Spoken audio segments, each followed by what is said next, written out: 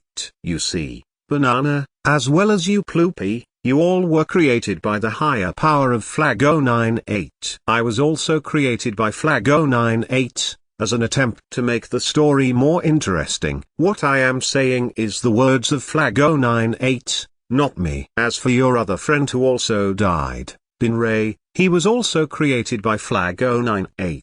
As for you, Johnny, you were created by the AI. Flag098 has two friends by the names of Willia and Cameron, which is where you, Banana, with Binray, came from. As for you, Ploopy, you came from a word in a book series Flag098 likes called Diary of a Wimpy Kid. As for me, I came from a book series called Big Nate. I remember telling you Johnny that we don't speak of that name. I said that because I was not expecting you to recognize where I am from. So, you all have it. You all defeated me, and now you all are trapped in this crazy world forever. Unless you all can find another way to escape, which I highly doubt, but anything is possible. From Big Jake. Johnny, read the note. Oh, said Banana. What's going to happen to us now? Nothing good, answered Johnny. Are we going to die, then?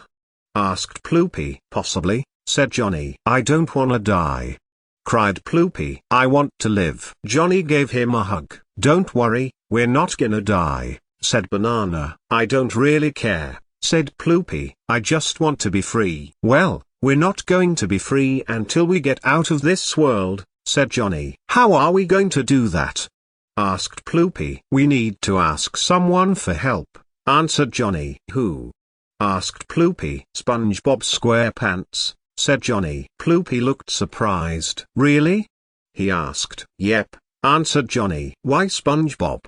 Asked Ploopy. He's SpongeBob, exclaimed Johnny. It's an obvious answer. I hate SpongeBob. He makes everything fun, complained Ploopy. Invalid opinion, said Johnny. Whatever, said Ploopy. Can we please go now? I'm tired. You don't sound like you're tired at all, said Banana. I am, said Ploopy. But I still want to be out of here. So, let's go. Johnny and his friends left the roller coaster and walked into the park. There were lots of people running around and playing games. In the middle of the park was a giant pool filled with water. A group of people were swimming around in the pool. One of the people noticed Johnny and his friends walking into the park. Hey, over here, yelled a young boy. He swam over to them and hugged Johnny. Hello, I'm SpongeBob, said SpongeBob. How are you doing today? Fine, answered Johnny. We actually wanted to see you. Oh yeah? Why? What's wrong?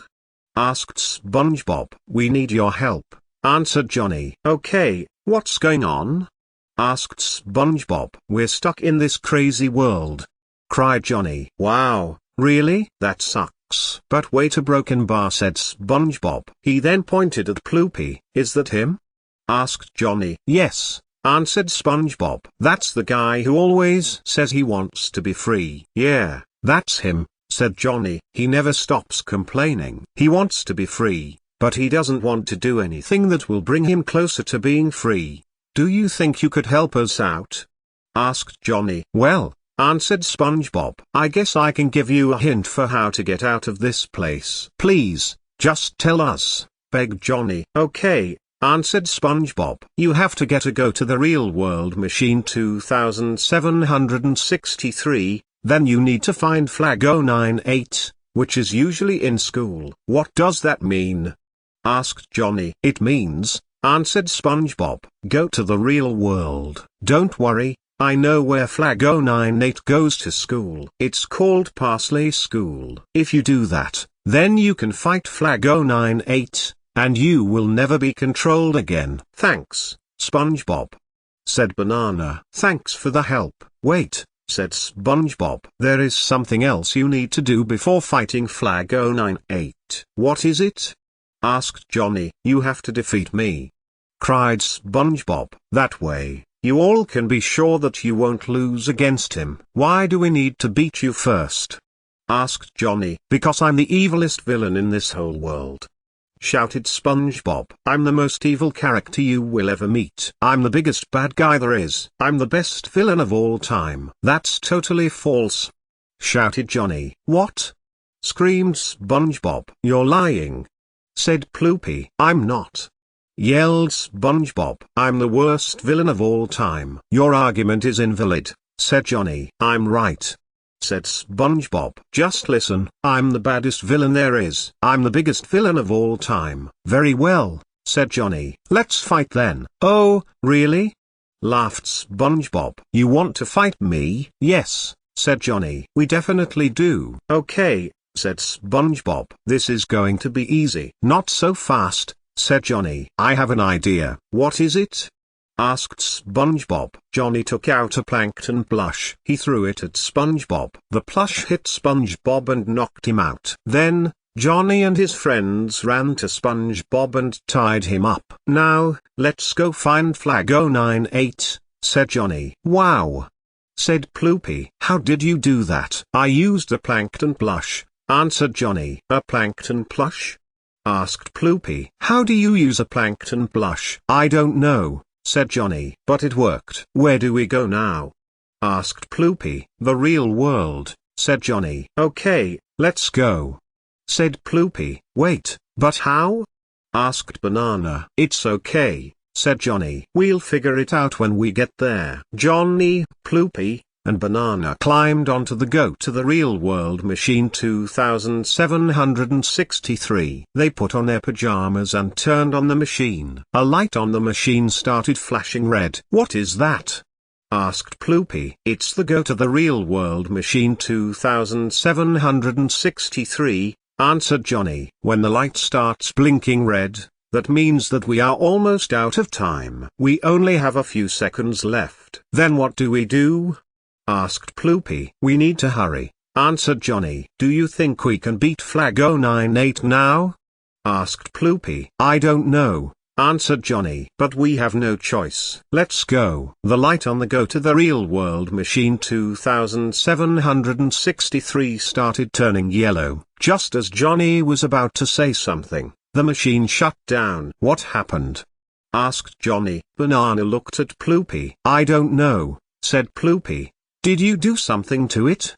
asked Johnny. "No," answered Ploopy. "Well, maybe you should start thinking about what you did," said Johnny. "Maybe it had something to do with you." "I didn't do anything," yelled Ploopy. "Yes you did," said Johnny. "You accidentally messed it up." "I didn't do anything," cried Ploopy. Johnny picked up Ploopy and threw him off the Go to the Real World machine 2763. Ploopy fell on the floor of the machine and started smashing the computer screen. "You are such an idiot," said Johnny. "What did I do?" asked Ploopy. "You just have a bad temper. Plus, you always blame others for things that aren't even your fault." Johnny clenched his fist. He felt angry, frustrated, and mad. "Don't talk to me," shouted Johnny. "I don't want to hear another word from you. You made my day so much worse than it already was. Now, we have no way back to the real world." "How do you know?"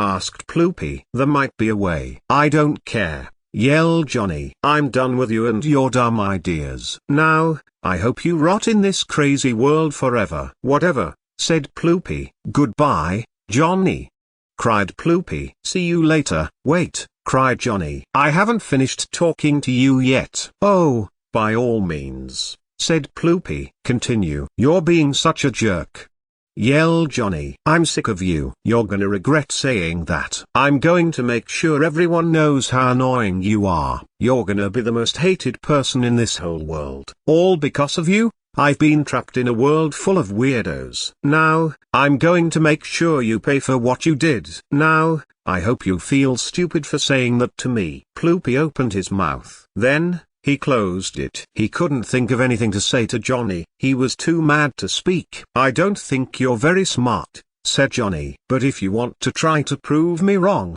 Then do what you can. I'll give you one last chance. Prove to me that you're smarter than me. Do whatever you can to prove that you're better than me. Ploopy kept quiet. Do you understand? Asked Johnny. If you can't do it by the time the next Go to the Real World Machine 2763 comes along, I'll be forced to kill you. Ploopy nodded. He knew that it would take a while for the next Go to the Real World Machine 2763 to come along. He also knew that he needed to do everything in his power to prove that he was better than Johnny. He thought for a second, and then he had an idea. Oh yeah!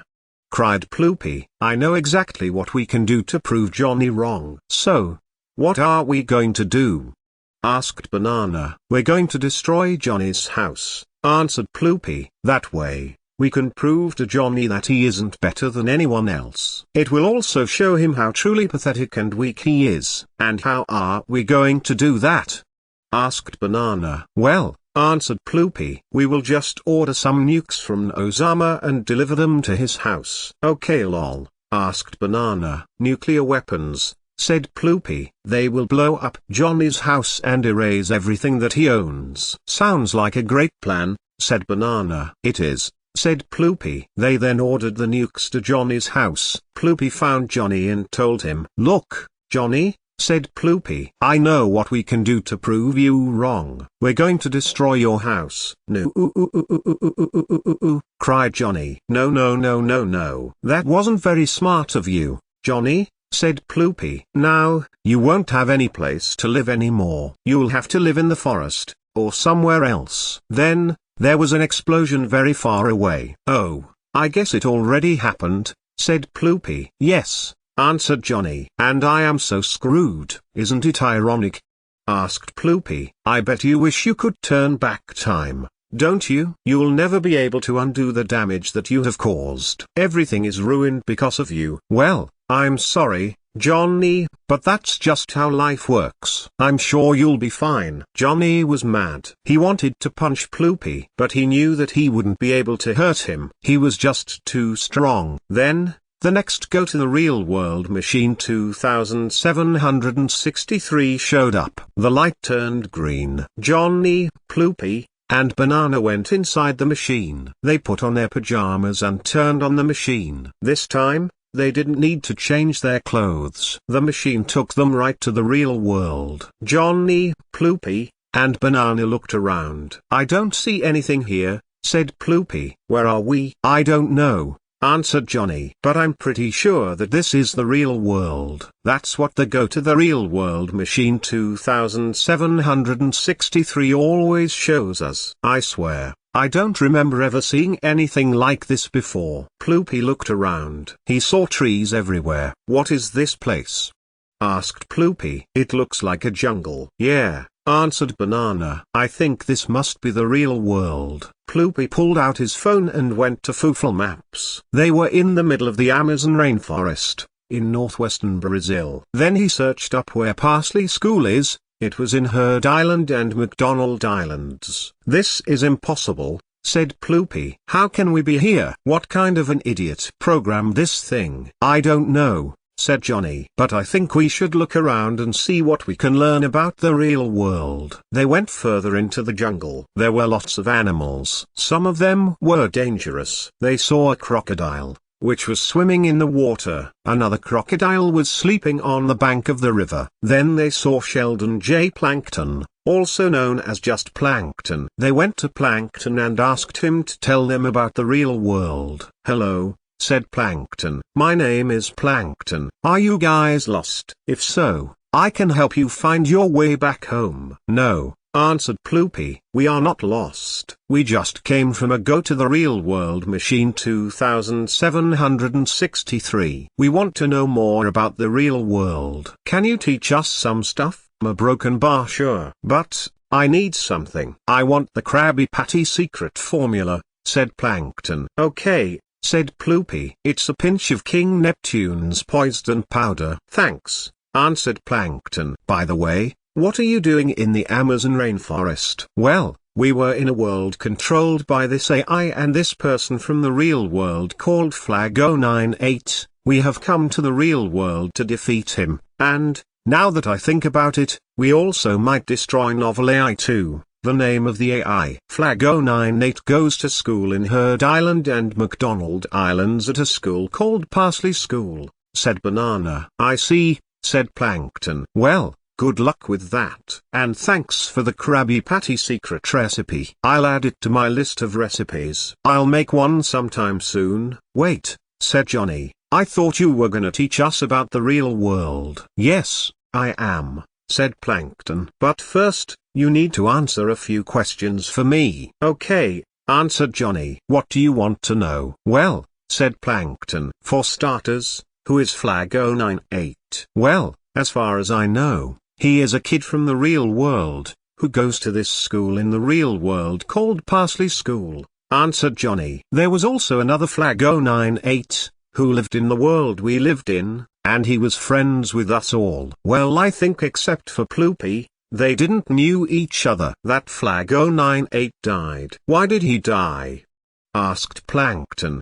Because he got killed by a meteor that crashed into our world, said Banana. Okay, said Plankton. Next question. What is the meaning of life? 42, said Johnny. What? Cried Plankton. Are you serious? 42? That's such a random number. Yeah, said Ploopy. It's a number that was created by an alien named Marvin from the planet Zebs. He created it for his friend, who was a robot from our world. Wow, said Plankton. That's amazing. I never heard of it before. It sounds really cool. Johnny looked scared, but nobody noticed. All right, said Plankton. Now let's move on to a tougher question. Which is better, chocolate or vanilla? Vanilla, answered Johnny. Chocolate is gross. Okay, said Plankton. Who is the greatest villain of all time? According to SpongeBob, he is, said Johnny. Plankton scratched his head. What does SpongeBob have to do with villains?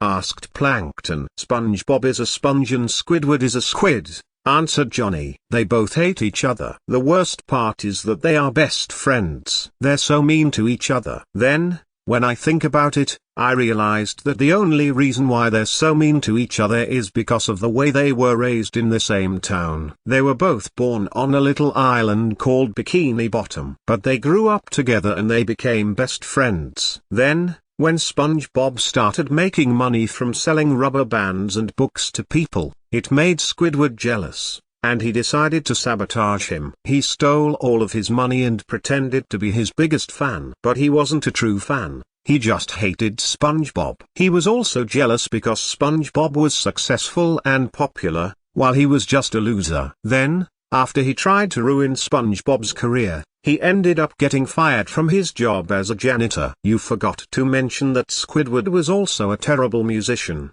said Plankton. Yeah, said Johnny. He couldn't even play the drums well. He used to be a jazz musician, but he was terrible. So, that means that he was a horrible artist as well, said Plankton. Yup, answered Johnny. He was awful at art. All right, said Plankton. Those are the answers to my questions. Now, I have a question for you. Sure, answered Johnny. Do you know how to get to Herd Island and McDonald Islands? You are broken bar. No, said Johnny. I don't think so. I have never been there before. Okay, said Plankton. That's good enough for now. I'll give you directions if you want. Okay, said Johnny. Thanks. Remember, Herd Island and McDonald Islands is near the Southern Ocean, in the very South Indian Ocean. I recommend you get there by going on a boat. Go to the edge of Venezuela or Guyana, sail the boat through the Atlantic Ocean and pass through the Strait of Gibraltar into the Mediterranean Sea. Head towards the Suez Canal and pass through it, head down the Red Sea and the Gulf of Aden, then just sail down and kinda right until you get there, said Plankton. Plankton gave them a map to follow. He taught them how to read a compass. He also told them to watch out for pirates. Pirates? Asked Johnny. Of course, answered Plankton. Everybody knows about pirates. They are always trying to steal things from ships. So, just be careful. They are usually bad guys. Pirates, said Johnny. I've never seen one in the real world. I hope that I don't run into any of them. You never know, said Plankton. They might be hiding somewhere in the jungles. Just be careful. And good luck. After Plankton left, They continued their journey through the jungle to Venezuela. They walked for hours. The sun started setting. They had only traveled a few miles through the jungle. They needed to rest. They found a nice tree where they could sleep in. "Good night," said Ploopy. "Tomorrow, we will continue our journey." "Good night," answered Johnny. "Good night," said Banana. "Good night," said Ploopy again. They went to sleep. Ploopy dreamed of being attacked by a bunch of sharks. Johnny dreamed about being chased by giant squid. Banana dreamt about becoming famous and having lots of money. When Ploopy woke up, he saw a big snake looking at him. He started to scream. "Ski!" screamed the snake. "Johnny!" yelled Ploopy. "What?" asked Johnny. "Snake!" shouted Ploopy again. "Oh, a broken bar," said Johnny. "It's just a snake." "Stay away from me," said Ploopy. "Don't worry," said Johnny. "It won't hurt you." "L plus ratio Ploopy," said the snake. "You should know that snakes talk." Yeah, said Ploopy. "I know that. Anyway, I'm glad you're not trying to eat us." "Are you sure about that?" said the snake. "I haven't eaten in weeks." "I don't care," said Ploopy. "Just go away. You're scaring me." "Sorry," said Snake. "I didn't mean to scare you, but I'm glad I did." "What?" asked Ploopy. "I've been watching you ever since you were born," said Snake. "I've been following you all your life. I always wanted to eat you." "What the flip?" said Ploopy. "You don't understand, Ploopy," said the snake. "I've been waiting for the perfect moment to kill you for years. I just love biting kids. It's fun." "Please," begged Ploopy, "stop. I don't want to die." "I'll stop if you promise to give me the secret recipe for Krabby Patties," said Snake. "No way," said Ploopy. "I promised to give that Krabby Patty secret recipe to Plankton." "I can't break my said Snake. "That's what I've been wanting to do for a long time. I'm going to bite off your head and swallow it whole. Then I'll digest your body so that I can absorb all of its nutrients." Top 10 Saddest Anime Moments in 2023. Number 1. Ploopy being eaten by Snake. Said Ploopy to guilt trip Snake. "Not helping," said Snake. "Anyway, I'm hungry. You can tell me the secret recipe if you want to live." "Fine," said Ploopy. "Here it goes, okay? First you need US bakery buns for the burger, which needs buns to be considered a burger, which by definition needs buns. Second you need the seasoning for the patties to be seasoned with salt and pepper.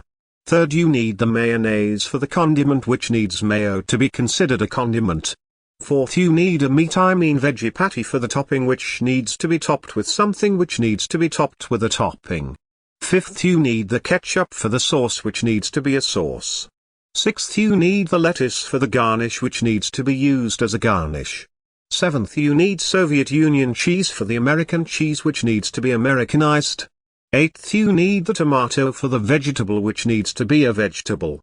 Ninth you need the onion for the topping, which needs to be a topping. But if you want to make the cheese fries first, you need melted Italy cheese, but you can use Austria-Hungary cheese too. Second you need the vegetable oil for the frying, which needs to be fried. Third you need the fryer for the cooking, which needs to be cooked. Fourth you need the oven for baking, which needs to be baked. Then you bake the baking oven in the baking oven that needs to bake in the cooking oven that has to be cooked in the oven that is to be cooked in the kitchen that is to be cooked in the dining room that serves the food which is to be served in the restaurant which needs to be cooked in the restaurant which is to be cooked in the house that needs to be built in the city that needs to be constructed in the state that needs to be built in the country that needs to be built in the world that needs to be united under the United Nations, which needs to be created by an alien from another planet to save humanity, who needs to be saved by the humans. But you need to go to Proxima Centauri, which is the nearest star to Earth, which is located 4 light years away from Earth in the direction of the North Pole on the northern hemisphere. That's north on the planet Earth. Okay, bye. Ouch, said Snake. Wow, that's a lot of stuff to remember. How am I supposed to memorize all of that? You can't, said Ploopy. But you can just Firefox it. What is a Firefox? Asked Snake. I've never heard of IT before. Firefox, it is a shortcut, said Ploopy. You just type Firefox in the search bar, and it will bring up the website you want because it is coded to do that, and the coded is coded to be able to do that. It's like magic. Try it. Okay, said Snake. Let's see if this works. Well, it doesn't seem to work, said Snake. Oh yeah, you need to connect your brain to the brain connector, which needs to be connected to the internet, which needs to be connected to the computer, which needs to be connected to the router, which needs to be connected to the modem, which needs to be connected to the phone line, which needs to be connected to the wall jack, which needs to be plugged into the socket, which needs to be plugged into the outlet. Oh wait, that's not Firefoxing. That's just connecting to the internet and using a web browser. Whatever, said Snake. Just get me the recipe for the Krabby Patties. Okay, so let me restate what I said.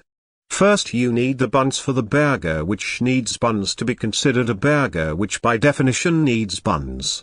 Second, you need the seasoning for the patties to be seasoned with salt and pepper, but you can add some spice if you want. Third, you need the mayonnaise for the condiment, which needs mayo to be considered a condiment. Fourth, you need the veggie patty for the topping, which needs to be topped with something, which needs to be topped with a topping. Fifth, you need the ketchup for the sauce, which needs to be a sauce. Sixth, you need the lettuce for the garnish, which needs to be used as a garnish. Seventh, you need Soviet Union cheese for the American cheese, which needs to be Americanized. Eighth, you need the tomato for the vegetable, which needs to be a vegetable. Ninth, you need the onion for the topping, which needs to be a topping. But if you want to make the cheese fries first, you need melted Italy cheese, but you can use Austria-Hungary cheese too. Second, you need the vegetable oil for the frying, which needs to be fried. Third, you need the fryer for the cooking, which needs to be cooked. Fourth, you need the oven for baking, which needs to be baked. Then you bake the baking oven in the baking oven that needs to bake in the cooking oven that has to be cooked in the oven that is to be cooked in the oven that is to be cooked in the kitchen that is to be cooked in the dining room that serves the food which is to be served in the restaurant which needs to be cooked in the restaurant which is to be cooked in the house that needs to be built in the city that needs to be constructed in the state that needs to be built in the country that needs to be built in the world that needs to be united under the United Nations, which needs to be created by an alien from another planet to save humanity, who needs to be saved by the humans, but you need to go to Proxima Centauri, which is the nearest star to Earth, which is located 4 light years away from Earth in the direction of the North Pole on the northern hemisphere, that's north on the planet Earth. Okay, bye. Hey, said Snake. Is that the right recipe? Yes, said Ploopy. 100% not clickbait. I still don't get it, said Snake. You don't understand, Snake, said Ploopy. It's easy. The recipe is actually just 2 words, the recipe. That's stupid, said Snake. I don't believe that. It's true, said Ploopy. The recipe is just 2 words, the recipe. You are a dum-dum, said Snake. I don't believe you. Trust me, said Ploopy. I'm always wrong. Get out of here, said Snake. You're making me sick. Yippee, said Ploopy. Ploopy was so excited that he turned into the TBH creature. There's nothing I hate more than boring people, said Ploopy. Plop, plop, fizz, fizzle. Oops, I lost my balance again. What are you even doing? Said Johnny. I'm making ploop, said Ploopy. Have you never seen a person turn into a ploop before? What kind of a school did you go to? I went to the best school ever, said Johnny. It was called Future Academy. Future Academy sounds like a loser school, said Ploopy. I would rather go to the worst school ever. What's the worst school ever? Said Johnny. Wonky Middle, said Ploopy. Guys, we are wasting time. We need to start moving to the coast so we can sail to Herd Island and McDonald Islands, said Banana. That's a good idea, said Johnny. We should get going. Hold on a minute, said Snake. Are you guys sure about this? I thought you were gone, said Ploopy. I came back, said Snake. Huh? Said Ploopy. My mind is now full of useless information, said Snake. And it has become difficult for me to focus. You cannot focus because your brain is full of useless information which causes you to not focus, said Ploopy. And that's how you got me to turn into the TBH creature. That's ridiculous, said Snake. Every piece of knowledge I know is useful. Ploopy then says, Then why are you remembering the time you ate spaghetti at 10:56 and 32 seconds p.m. in the country of Canada in the province of Quebec just after your 3,672 girlfriends broke up with you? Because it's important to me, said Snake. It helps me remember where I was when the world changed forever. What happened? Said Ploopy. A comet crashed into the earth, said Snake. Ploopy then said, wait. You lived in a fake world that contained us all? Snake nodded his head. I thought I was the only one, said Ploopy. But it turns out there are many others. There are hundreds of thousands of us. Some of them have been alive as long as you, some are younger than you, and some are as old as the shark. The snake said it would be really convenient if a machine that could revive all of us like the one in BFDI came flying down from the sky. A revive machine like the one in BFDI came out of the ground. Ploopy said we could use the revive machine like the one in BFDI to revive Flag 098, Bin Ray, and everyone that was inside of the stadium when the meteor crashed. That's a great idea, said Snake. Let's do it. They start reviving everyone. First they revived Flag 098. Then they revived Bin Ray. After that they revived every single person that was inside of the stadium when the meteor hit. And then they revived Snake. He had a hard time coming back to life because his body wasn't designed to come back to life. Bin Ray kept on saying to Ploopy Belgium is best, over and over again until he was revived. After everyone was revived they all started having conversations with one another. They told each other stories about what happened during the zombie apocalypse. And they shared their fears and anxieties about the coming apocalypse and how they felt about being revived. Bin Ray said, Belgium is best, over and over again until he was revived. When everyone was revived they all started having conversations with one another. And they shared their fears and anxieties about the coming apocalypse and how they felt about being revived. Everyone started to realize that they were in a Groundhog Day situation and that they were stuck there forever. The people in the stadium who were revived began to think that they were dead. They thought that they couldn't leave the stadium because they were trapped in a circle of life. But then Snake had an idea. Go to Belgium to make them stuck because Belgium is the only place with the fixed time patch update. So they decided to go to Belgium and meet up with the other people who were also stuck in a Groundhog Day. This is really good news for us, said Ploopy. We are all stuck in a loop so we can help each other out and figure out how to get out of this time loop. And then the day reset and they all started talking to each other again. And then Snake had an idea. Go to Belgium to make them stuck because Belgium is the only place with the fixed time patch update. So they decided to go to Belgium and meet up with the other people who were not stuck in a Groundhog Day. I've had enough of this, said Snake. I want to go home. He wanted to go home, but he didn't know where to go. Snake said, aren't we trying to go to Herd Island and McDonald Islands to kill that guy who trapped us in the fake world? Ploopy said, what you are saying doesn't make any sense. You can't go to Herd Island and McDonald Islands because of the time loop. Well, why not? Isn't Belgium the only place without the time warp? Said Snake. You are acting like you don't know anything about Belgium, said Ploopy. But you are wrong. There are two types of Belgiums. I'm confused, said Snake. There is Lesser Belgium and Greater Belgium. You gotta be in Greater Belgium due to it being more Belgium-y, said Ploopy. So you mean there are different versions of Belgium? Said Snake. No, they are both the same, but the name changes, said Ploopy. Is Greater Belgium where the time is normal? Said Snake. Yeah, that's the only version of Belgium without the time warp, said Ploopy. And I am pretty sure that the only reason that we can't go there is because it's too far. Why can't we walk north? Said Johnny. Because the North Pole isn't a real thing, it's just a weird imaginary line, said Ploopy. Then why do we keep going south? Said Snake. No, south is Lesser Belgium, north is Greater Belgium, said Ploopy. How do you know?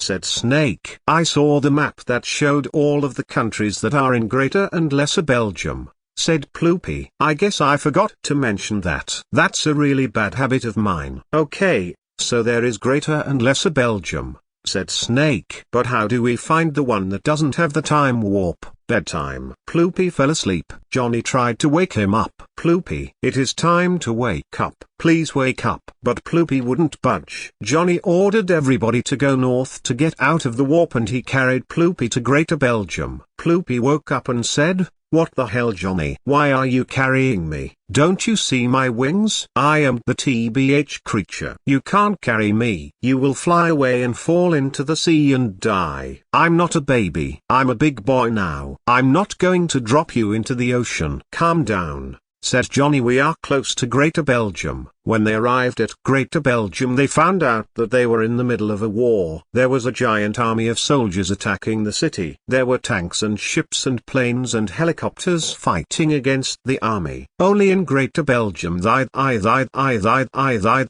said Ploopy. "Who are these people?" asked Snake. "I believe that they are trying to take over Greater Belgium," said Ploopy. "Greater Belgium doesn't have any land to conquer," said Johnny. "Wouldn't they be better off conquering Lesser Belgium?" "Oh, no," said Ploopy. "That is much too easy. Much easier to attack someone with land than to create it from nothing." "So, this is the army trying to take over Greater Belgium?"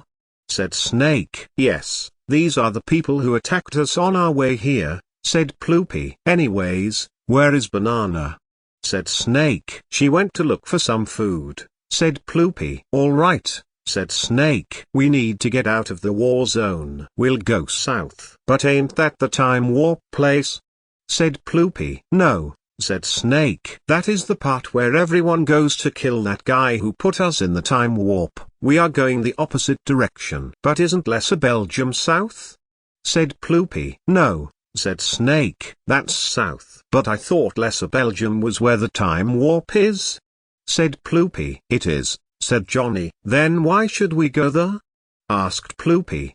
"Because Lesser Belgium is the only place that has the fixed time patch update," said Snake. "Whether," said Ploopy. "Ploopy, we are going to the other side of the war zone," said Johnny. "I have a plan to get us out of the war zone." Ploopy said, "I hate your plan. I'm not going anywhere near that stupid war zone. Just let me die and be done with it." "We can't do that," said Johnny. "We are stuck in a time loop, so we have to do everything exactly the same way over and over again."